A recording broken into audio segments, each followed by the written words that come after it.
So it is working. Yeah. Can you find his TED Talk, Rat? Yeah. Yeah.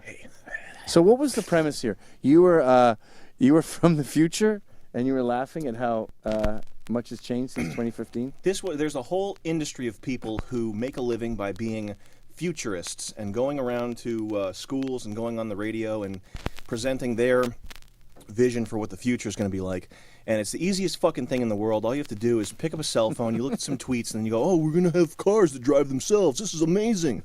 And there's this whole, like, Bill Nye and Neil deGrasse Tyson and... worst guys ever. They just take... They're just like, oh, we're going to have space travel soon. It's cool. And then they get fucking a lot of money for that. Yeah. And so this is my lampoon of that whole genre. But they didn't know you were going to do this. I mean, they didn't condone this. No. And you hijacked it for what, like 30 minutes? Yeah. I told them that I was I was with Vice and that I was a Somalian war videographer, and that in Somalia there are this tribe of women who are cleaning up the streets and taking back the streets from the terrorists, and that I did awesome. video journalism out there. And the event organizers, prior to the event for 15 minutes in the chat box, all my shithead fans were in the chat box, like writing "Hail Hitler" and "Fuck you" and all this like terrible stuff in the chat box.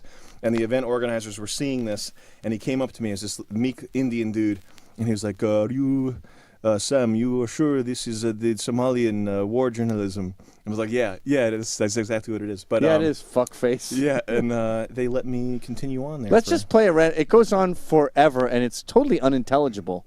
But let's just play some of it. Shall we? Rat? I look like a ghost. No weapons. And just 11 guys who didn't even speak English. And that proves that sometimes great ideas are actually horrible ideas. What are you wearing? I'm Sam Hyde. I'm an important thinker.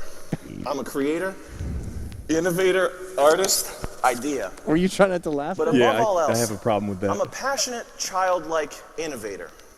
You already said innovator. I've been all around the globe. You gotta drill it in. All around the globe.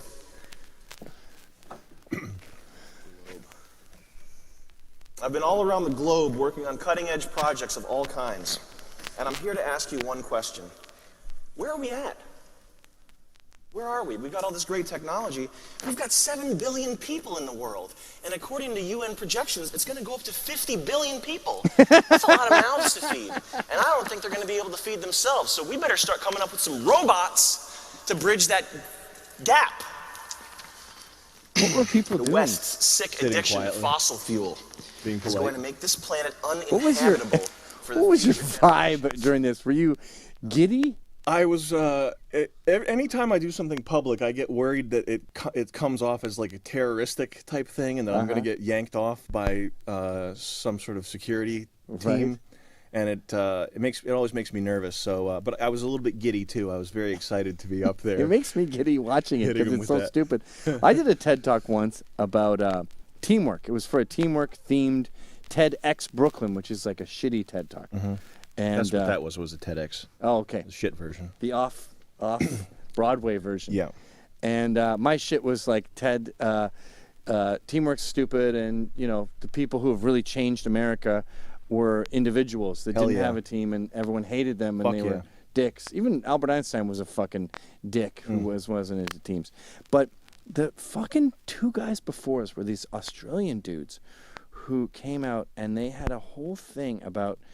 It was so choreographed where he goes, when I awoke, I realized that I was alone in the world. And that's when... And then his friend comes in and goes, that's when I met Charles. And we were friends. And then it was all like a gross Calvin Klein commercial. The thing that I love so much about the TEDx, and in the actual legitimate TED Talks, you have people who have careers and they have some degree of talent or insight into their field, and they actually know what they're talking about. In the TEDx talks, they're aping what they see in the TED Talks, and they're coming out and they're delivering these platitudes and these like big sounding open-ended conceptual questions, and they have the act down pat, like they really have studied the act. Exactly. And I love how I love that. That's what these guys were doing. They were like, a question is awareness. And then they would spin around and the other guy would go, awareness is a question. And you're like, what the fuck are you talking about? And their whole premise was, because then he said, and then I was diagnosed with AIDS. I'm doing British because I can't do Australian. And the premise of their talk was, if you see someone with AIDS, don't recoil in horror. Was he really diagnosed with AIDS? Yes.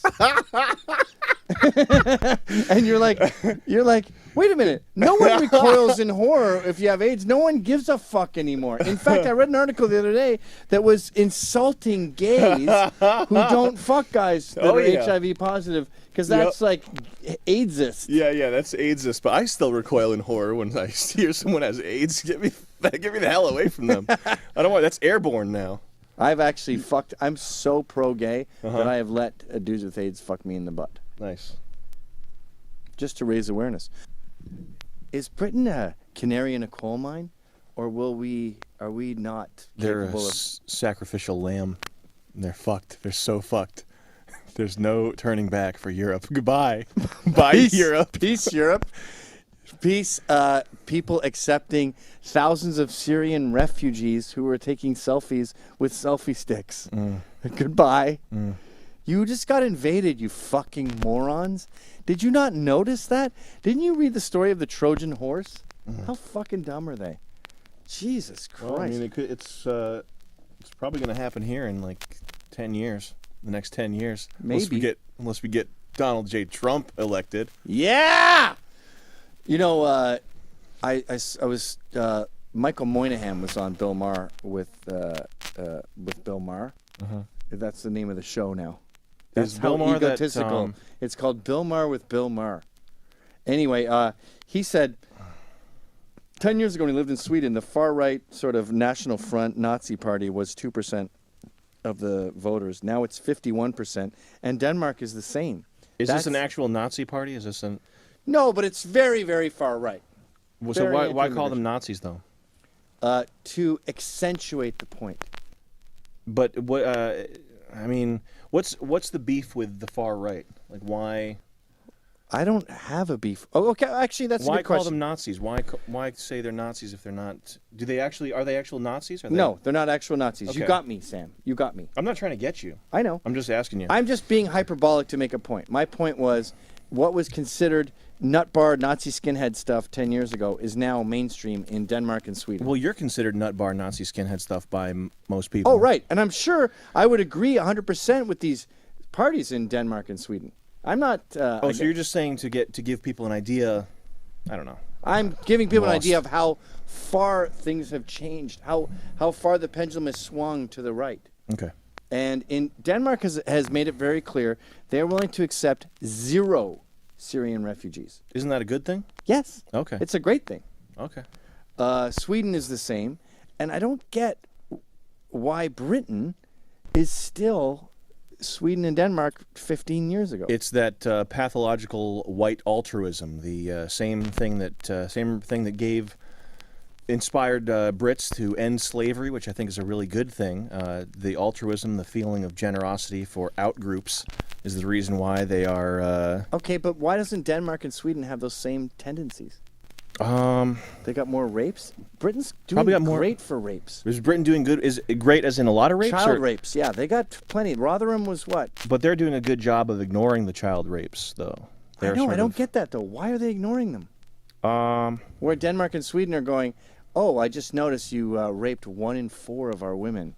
We're not pro-Islam anymore. That's not good. Anyway, so Jack Buckby is in the throes of it. I want to get back to Sam, though. Let's get back to some of your offensive comedy that makes everyone super uncomfortable. Rat, can you pull up Sam's homophobic...